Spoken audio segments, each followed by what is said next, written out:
Bismillahirrahmanirrahim. Assalamualaikum warahmatullahi wabarakatuh. Waalaikumsalam warahmatullahi wabarakatuh. Para pemirsa dan sahabat beriman dimanapun berada, kita jumpa lagi di Ustadz Danu Official Channel bersama saya Tung dan juga sahabat saya Bang Jainuddin. Pada kesempatan kali ini kita akan ngaji lagi bersama guru kita semua, Pak Ustadz Danu. Assalamualaikum Pak Ustadz. Waalaikumsalam warahmatullahi wabarakatuh. Amin ya rabbal alamin. Pak Ustadz, begini Pak Ustadz, kita itu kan disuruh selalu menghormati ibu ya Pak Ustadz ya. Kemudian ada beberapa orang yang sering saya dengar itu, siapapun itu Pak Ustadz ya, misalnya para pebisnis kah dia, birokrat atau teknokrat gitu, bahkan mungkin para pendakwah, bahwa keberhasilan yang dia capai, yang dia peroleh itu karena doa dari ibunya Pak Ustadz.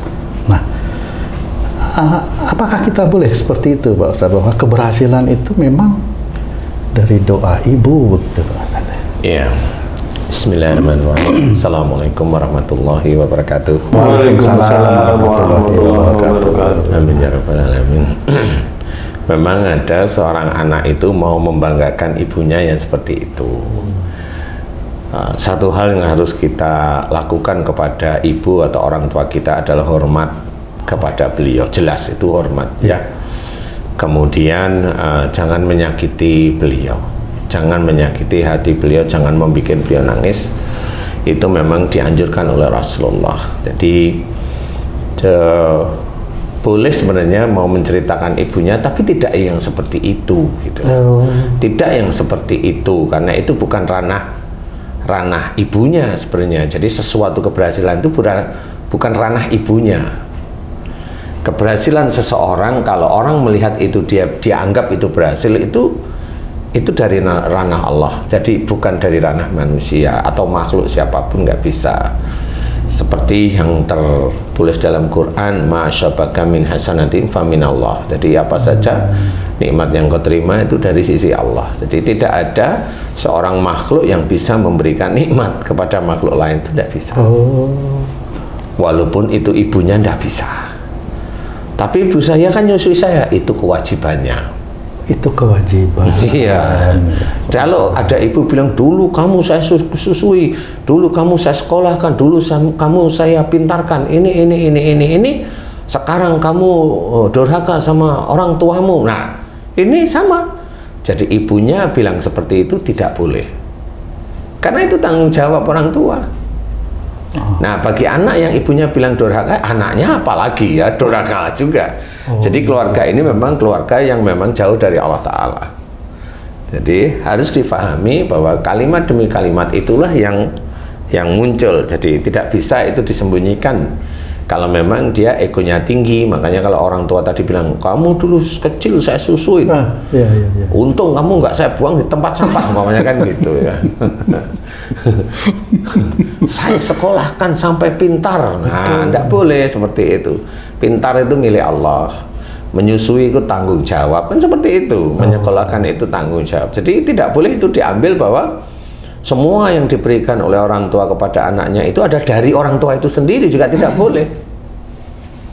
Sebenarnya itu Allah aja. Pak Ustadz, kalau misalnya saya nih, Bu, saya nih kan karena ibu doain sudah berhasil nih saya sekarang nih. Mana anak-anakmu yang lain itu? Wah, itu saya durhaka kepada siapa? Orang tua itu Pak Ustadz. Gimana? Itu orang itu kalau bilang seperti itu, umpamanya di medsos atau media TV atau YouTube atau dan sebagainya, itu orang itu ingin diperhatikan orang lain bahwa dia itu berhasil. Dia itu mau menunjukkan, walaupun dengan kalimat-kalimat yang tidak kelihatannya tidak sombong, tapi kalau menurut saya dengar seperti itu, orang itu sombong. Sombong kalau dia itu merasa berhasil. Sombong yang dia merasa bahwa dirinya lah yang menolong ibunya, kan begitu-begitu aja. Kalau orang yang dia itu tidak mau seperti ini, ya enggak akan bicara seperti itu. Di YouTube kayak, di medsos kayak, atau di TV kayak itu, insya Allah dia lisannya dia akan terjaga untuk tidak bilang seperti itu. Bahwa itu kalimatnya adalah, Bu, selama ini aku kan yang membantu ibu, kan mau ngomong gitu sebenarnya.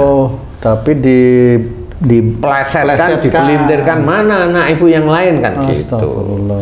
Makanya tidak bisa seperti itu. Kalaupun ada seseorang umpamanya yang dia berhasil, dia bilang, ini saya berhasil karena doa ibu saya, kan gitu. Ditanyain aja orang itu, kamu saudara berberapa? Kan? Oh, iya. Kamu saudara berberapa? Kemudian yang berhasil itu siapa saja? Apakah ibumu mendoakan kamu beda dengan saudaramu? Kan begitu aja pertanyaan normal. Oh, itu bisa tersinggung ibunya itu nanti. Ya, kalau ibunya tersinggung tidak ada masalah. Memang itu keluarga yang memang keluar dari syariat Islam di titik-titik itu. Ya nggak ada masalah dia kesinggung, kan gitu ya. Jadi ini bukan masalah tersinggung, ini tauhid. Jadi kalau orang itu membicarakan tauhid, kenapa harus dimusuhi kan seperti itu? Ya. Kan benar. Kalau ibaratnya ibunya ditanyain, Bu, doanya sama anak yang berhasil sama anak yang tidak berhasil sama nggak? Coba ibunya suruh jawab. Jawabnya gimana coba? Sama. Nah, kan sama. Iya. Tapi kenapa yang lain tidak berhasil? Coba. Kalau dijawab gimana? Yang lain anak-anaknya nggak berhasil, yang satu yang berhasil. Coba jawabannya gimana? Kira-kira ya normalnya gimana? Mungkin dibilang kurang berusaha anaknya yang nggak berhasil itu. Enggak, sebenarnya enggak seperti itu. Ya. Jadi sebenarnya keberhasilan dari salah satu anaknya daripada anak yang lain itu sebenarnya ujian dari Allah Ta'ala. Ujian bagi si anak yang berhasil tadi, atau ujian dari si pebisnis yang berhasil tadi, atau ujian dari si pendakwah yang dia merasa berhasil. Nah, kemudian dari dia merasa berhasil itu apa yang dia katakan? Ini dari doa ibu saya. Salah. Oh. Berarti dia mengingkari dari salah satu ayat Quran. Ma syabaka min hasanatin faminallah. Itu mengingkari dia pasti. Walaupun dia itu pebisnis, walaupun dia pendakwah, walaupun dia katanya hafal, dia mengingkari ayat tersebut. Nah, kalau mengingkari ayat tersebut apa namanya? Kufur. Ya benar, atau kafir. Makanya tidak boleh. Jadi seseorang itu harus paham bahwa kecuali kalimatnya ada beda. Barangkali, karena saya tidak tahu, barangkali dari doa ibu saya. Barangkali itu pun harus dilihat saudara-saudara yang lain itu berhasil apa enggak.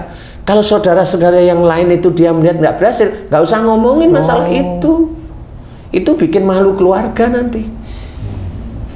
Iya, bikin malu keluarga. Nah, kalau ada orang yang benar-benar mencoba bertanya, apakah umpamanya yang bilang itu Ustadz, apa Ustadz, saya mau tanya apakah saudaranya yang lain tidak berhasil? Oh iya, ya ini yang berhasil saya. Ya, bingung juga. Karena doa ibu saya, ibunya juga gitu. Karena saya dulu waktu dia belajar, saya tungguin dia. Nah, yang lain ditungguin nggak? Iya. Kalau ibunya itu yang lain tidak ditungguin, nah ibunya pilih kasih. Salah lagi di hadapan Allah Ta'ala.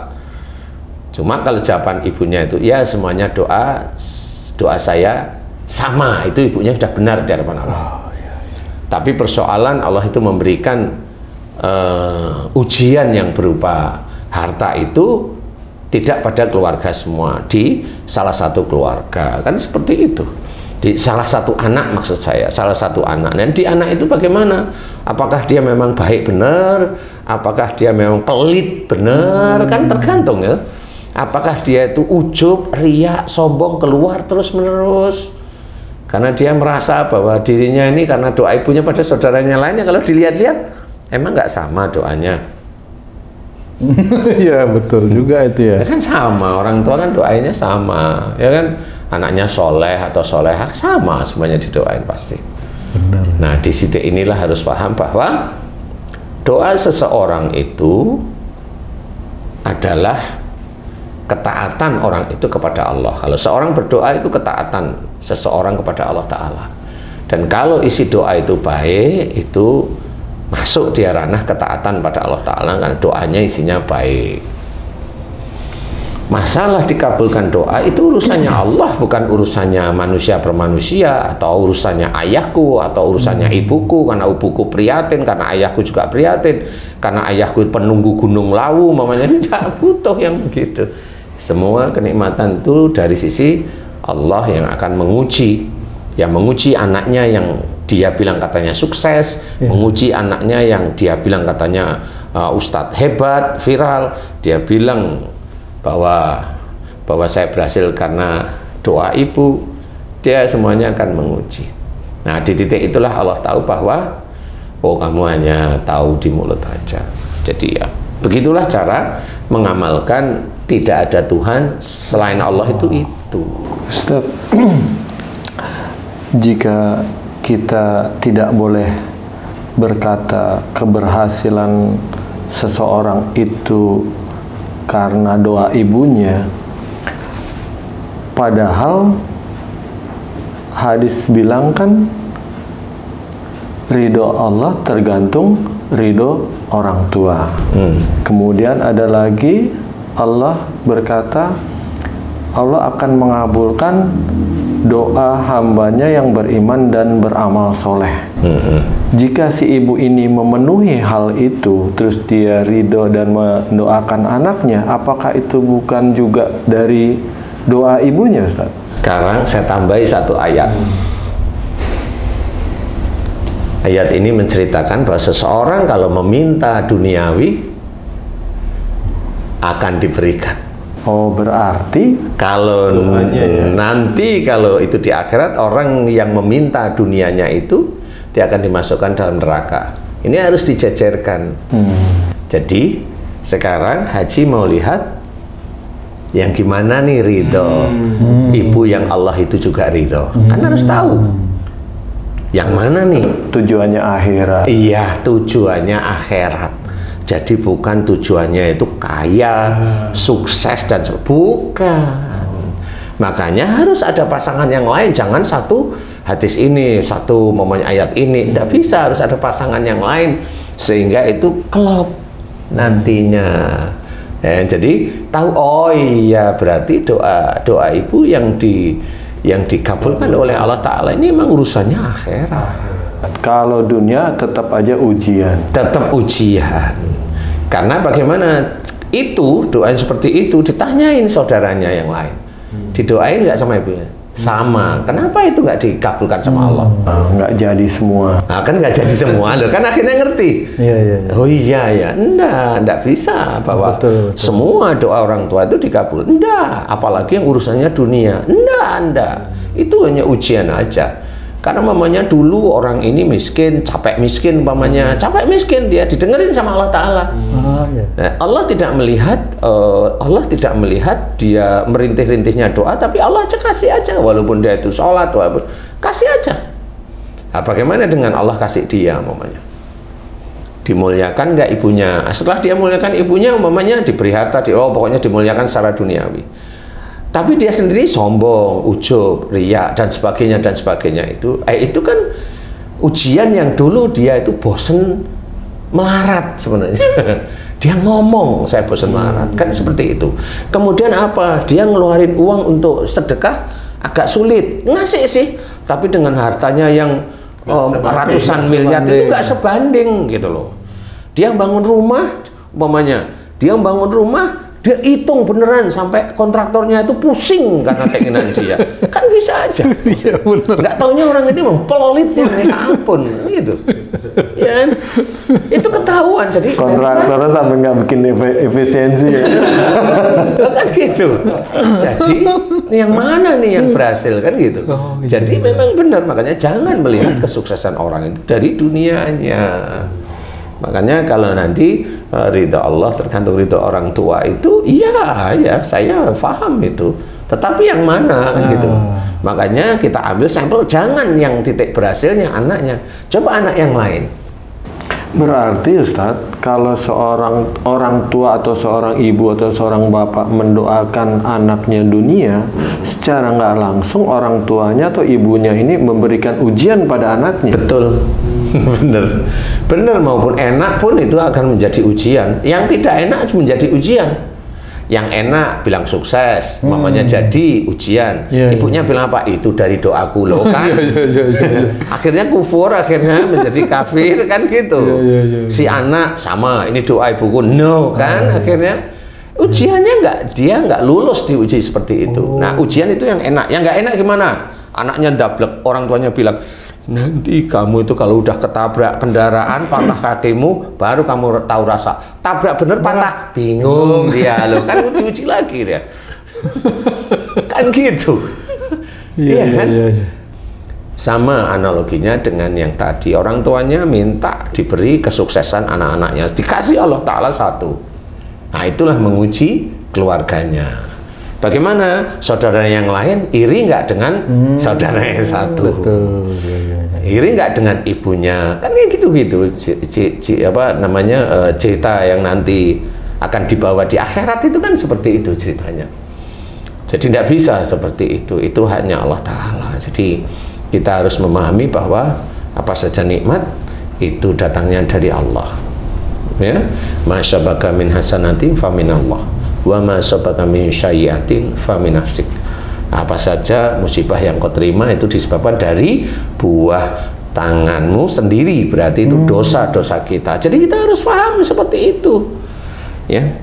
Lalu kalau orang salah nggak mau tahu, ada orang yang korupsi malah dada-dada merasa dia tidak korupsi. Itu kalau ditanya ibunya dia bilang doanya gimana itu? Itu marah kan ibunya ya. Iya. Ya nggak tahu juga kan gitu. Dulu saya doain berhasil, sekarang dia kok korupsi, doanya gimana? Doanya gimana Bu? Kan bingung ya. Itu bisa kalau ibunya nggak kuat tentang imannya, yang ngamuk dia. Merah mukanya pasti ya. Padahal itu pertanyaan ringan loh itu. Iya, dulu dia bangga-banggain anaknya yang berhasil, setelah masuk penjara diem dia. Nah, makanya tidak boleh membanggakan nasab-nasabnya, itu nggak boleh. Itu termasuk fasik. Fasik itu termasuk kafir. Kita sebagai orang tua harus paham juga cara atau mendoakan anak tuh harus seperti apa ya? Iya. Jadi kalau mendoakan anak itu sebenarnya ringan kok. Ya Allah, jadikan anak saya soleh atau solehah, cukup. Oh, itu udah akhirat tuh ya? Lah ya gimana coba? Soleh itu mencakup semua perbuatan yang dianjurkan oleh Allah, yang dicontohkan oleh Rasulullah, yang kita harus mencontoh, mengerjakan. Dan niatnya kemana? Innamal a'malu binniyat. Niatkan karena Allah Ta'ala semua perbuatan itu.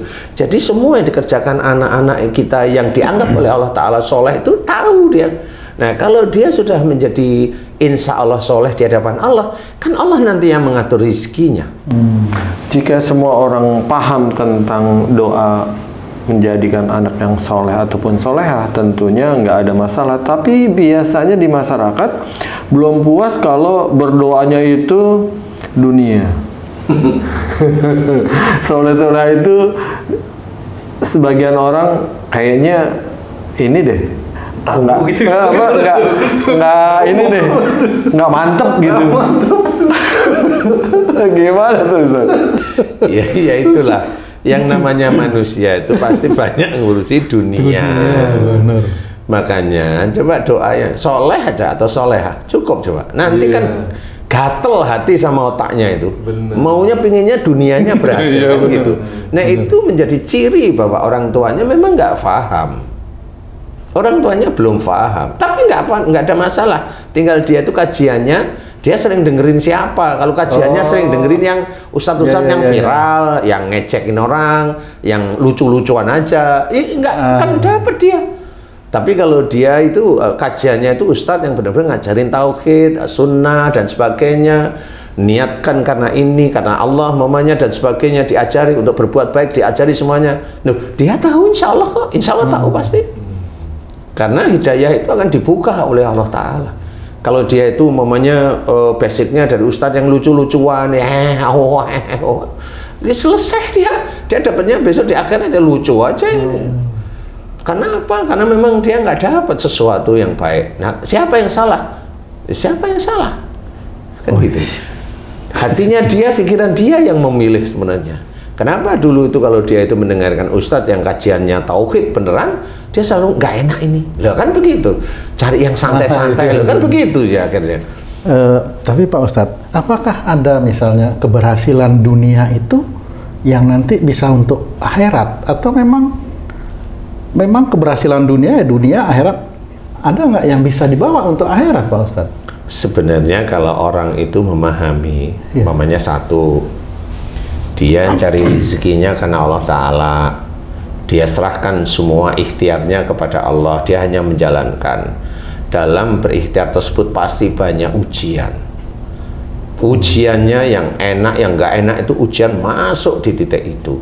Yang enak dia syukuri, semuanya datang karena Allah Ta'ala, bukan karena kepandaian dia, bukan karena wawasan dia, bukan karena ijazahnya dia, bukan karena hebatnya dia, bukan karena pandainya dia. Dia langsung mensyukuri bahwa semuanya ini dari Allah. Kalau diuji sesuatu yang tidak enak, dia selalu berpikir, salah saya apa? Mohon ampun. Saya salah saya apa? Mohon ampun. Terus menerus, dan itu diajarkan oleh Allah Ta'ala. Wabil asarihum yastaghfirun. Di penghujung malam mereka selalu memohon ampun. Ini diajarkan oleh Allah Ta'ala. Dia selalu mohon ampun. Nah, di titik ini Allah itu senang.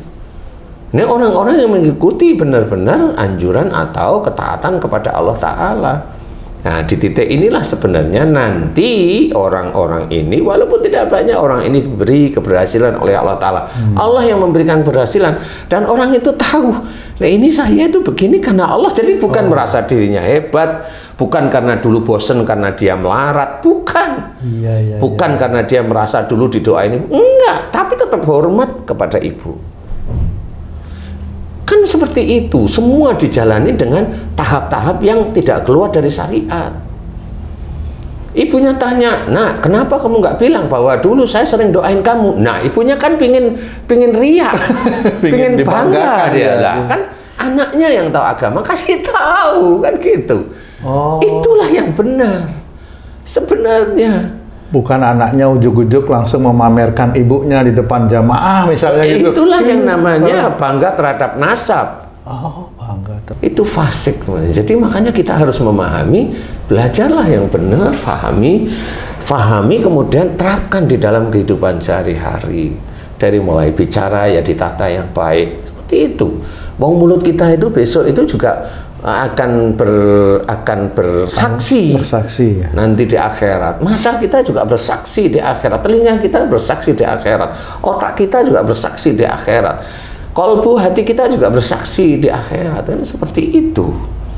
Nah, ini yang harus kita mengerti, bahwa belajar iman kepada Allah Ta'ala itu tidak gampang, karena memang masuk surga itu sulit, bukan gampang. Banyak para ulama menceritakan bahwa masuk surga itu bukan karena amalnya, karena rahmat Allah. Bukan karena amalnya. Amal masih ada dua, satu karena Allah, dua karena nafsunya. Betul. Kan gitu, nafsu keinginan dia mau beramal, melakukan. Nah, amal dibagi lagi menjadi dua, yang baik dan yang buruk, kan begitu. Jadi makanya diceritakan bukan karena amalnya, benar, tapi karena rahmat Allah. Nah, rahmat Allah itu dari mana? Dari orang tersebut itu taat, takwa kepada Allah. Nah, baru rahmat itu muncul. Taat dan takwa itu kompleks. Jadi tidak hanya cuma satu, sholat saja enggak, puasa saja enggak, kompleks semuanya. Seperti itu. Makanya kita harus hati-hati. Apalagi di depan kamera ya harus hati-hati, bahwa kalau kita tetap la ilaha illallah, ya kita harus memahami bahwa tidak ada Tuhan selain Allah. Ya jangan menyelingkuhi Allah dengan yang lain. Jangan bilang kalau saya berhasil kayak jadi pebisnis, saya jadi dosen, saya jadi profesor, saya jadi ulama, jadi ustadz seperti ini karena doa ibu saya. Nggak boleh ngomong seperti itu. Tidak boleh. Seseorang ngomong seperti itu juga memberikan ujian buat ibunya. Iya, sama. Sama. Makanya anak sama ibu saling memuji sebenarnya. Ya nggak kasihan kan. Ya benar. Karena kan gitu. Makanya istilahnya kalau kita itu taat pada Allah Ta'ala, kan mau ngomong aja kita pikirkan yang benar yang mana. Kan itu dasarnya. Jadi nggak sembarangan. Jadi benar di hadapan majelis, ya benar di hadapan Allah. Kan begitu. Ya kan? Semua perbuatan itu tergantung niatnya. Ngerti orang itu, tapi kan nggak pernah dijelasin niatmu itu untuk apa, dunia atau akhirat. Kan begitu. Iya benar. Kan semuanya niat. Niatmu karena apa? Karena ingin kaya. Niatmu karena apa? Karena ingin punya istri dia. Kan niatmu, kan semua itu dunia. Iya benar Pak Ustaz. Makanya tergantung niat itu apa. Loh, niat itu dilihat oleh Allah Ta'ala itu niat yang lillahi ta'ala itu sebenarnya. Jadi bukan niat yang sembarangan asal niat, oh saya mau berbuat baik. Enggak, masih belum tercatat itu berbuat baik. Gitu ya, iya. Semua orang berbuat baik. Orang-orang kufur itu juga berbuat baik. Iya, betul. Bill Gates itu nyumbangin uangnya ya berapa triliun itu ya. Berbuat baik ya. Tapi tanya niatnya lillahi ta'ala nggak kan gitu. Iya benar. Ombil itu. Kan gitu. Iya benar. Harus difahami. Jadi kalaupun umpamanya masih ragu ya, ini karena ketidaktahuan saya, barangkali salah satunya salah satunya dari doa ibu saya, barangkali kan seperti itu. Tapi kalau dia ingat saudaranya, pada saat dia ngomong itu ingat saudaranya yang tidak berhasil, dia ngomong, tapi saudara saya kok nggak ada yang berhasil ya. Loh, berarti bu saya juga doain saudara saya, berarti juga dari Allah saja. Kan selesai. Oh, gitu ya. Kalau orang tahu agama itu, loh, berarti dari Allah saja ya. Maaf ya, dari Allah nggak taunya, kan boleh itu seperti itu. Tapi apakah orang mau seperti itu ngomong? Belum tentu, malah dia membanggakan ibunya dan ibunya malah, dulu kalau dia sekolah nggak saya jaga, nggak saya paksa, malah ikut bangga ibunya. Iya begitulah. Iya begitulah. Ya nggak apa-apa. Ini kan belajar, jadi sama. Jadi istilahnya, apakah kita seperti itu? Ya makanya Haji J itu sama kamu itu seneng tung. Karena kamu nggak pernah banggain keluarga kamu. Jadi senang beliau itu. Dan jadi kamu nggak ujub, nggak riak, nggak bangga kan gitu ya. Karena hidup pas-pasan. Iya benar. Kan gitu ya. Ya marilah kita pahami bahwa belajar tauhid itu memang ya sulit-sulit tapi ya nggak sulit, ya sulit tapi ya nggak sulit-sulit, tapi intinya adalah niat kita menegakkan tauhid di hadapan Allah ya harus berani seperti itu. Bukan berarti saya berarti umpamanya ditanyain, Pak Ustadz nggak hormat sama orang tua, senyum saya. Kan nggak perlu ngomong yang seperti itu. Kalau saya sudah ngomong begini kan insya Allah lah ya. Jadi sudah dipahami gitu loh. Jadi nggak perlu diumbar seperti itu, enggak, biasa aja. Ya, makanya kita harus hati-hati karena lisan kita juga nanti bertanggung jawab di hadapan Allah. Jadi hati-hati. Naudzubillah min zalik. Mudah-mudahan kita tidak digolongkan yang seperti orang salah yang seperti itu ya. Amin ya rabbal alamin. Wallahu a'lam. Alhamdulillah, terima kasih banyak Pak Ustadz penjelasannya. Sahabat beriman dimanapun berada, sampai di sini perjumpaan kita kali ini. Terima kasih atas perhatiannya. Billahi taufiq wal hidayah. Wassalamualaikum warahmatullahi wabarakatuh. Waalaikumsalam warahmatullahi wabarakatuh. Alhamdulillah.